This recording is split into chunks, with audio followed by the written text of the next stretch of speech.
Thank you for your time. I appreciate that.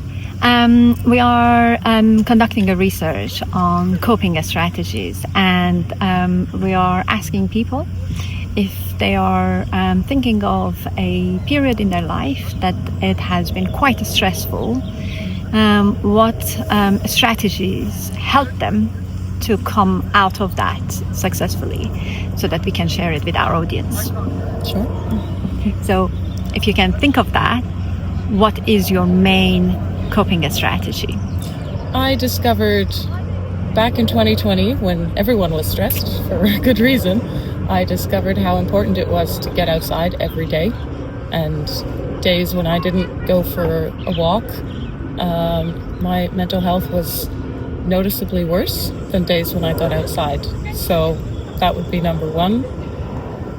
Go outside, take an hour, half an hour if that's all you have, go for a walk, spend some time in the fresh air and outdoors. If you can be close to nature, around some trees, even better.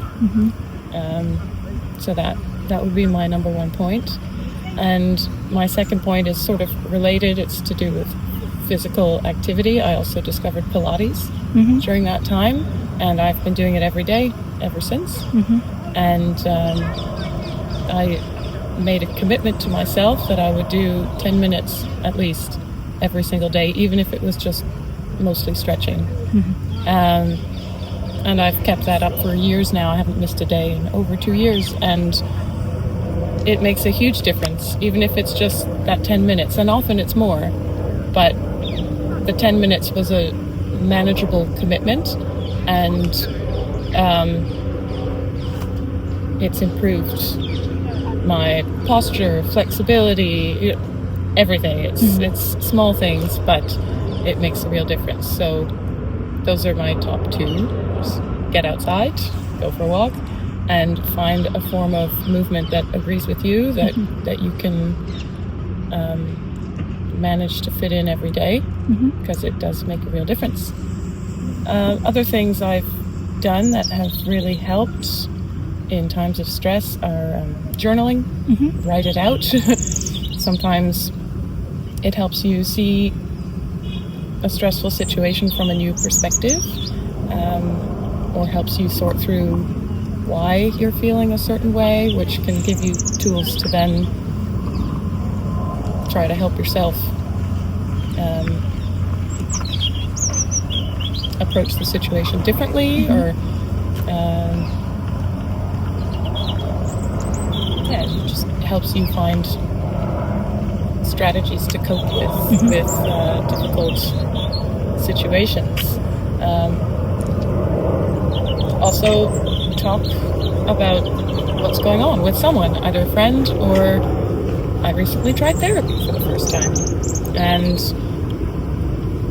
it was a new thing. I wasn't fully comfortable going into it, but it helps to be able to talk through things with a trained professional who can give you advice that you might not have heard from anyone else, or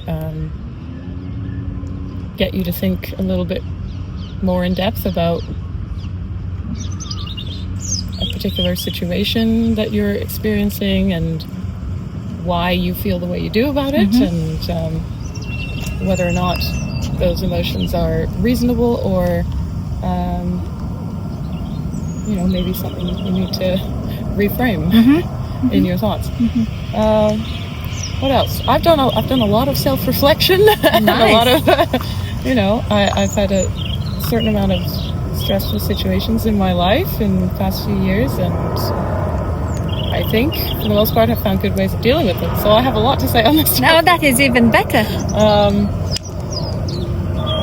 Sometimes you do need to actually reframe your thoughts. If you are stuck in a pattern of thinking that is not healthy, or is not, supporting you in your goals, it can be useful to actually think about, I'm going to retrain my brain. If you are stuck in that thought spiral that you want to get out of, when you find yourself thinking about things, I've heard different strategies, like picture putting that thought onto a conveyor belt and watch it go away. I have tried, if I'm able to, you might not want to do this in a crowded room, but if you are stuck in negative thoughts or, whatever the situation is, do some really deep breathing where you like blow out and picture yourself blowing the thoughts right out of your head. Mm-hmm. Because then it's a physical thing, you're actively breathing, which is very good for you. Breath work, that's another good thing. But you're also just picturing those thoughts leaving your head, and it actually does work to help you retrain, the way your brain is thinking about a particular situation. Thank you. And the next question is on something that you have learned that you would have loved more people had learned it.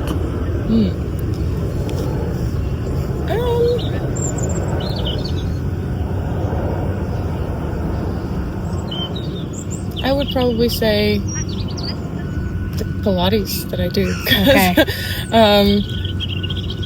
I've recommended it to loads of people because it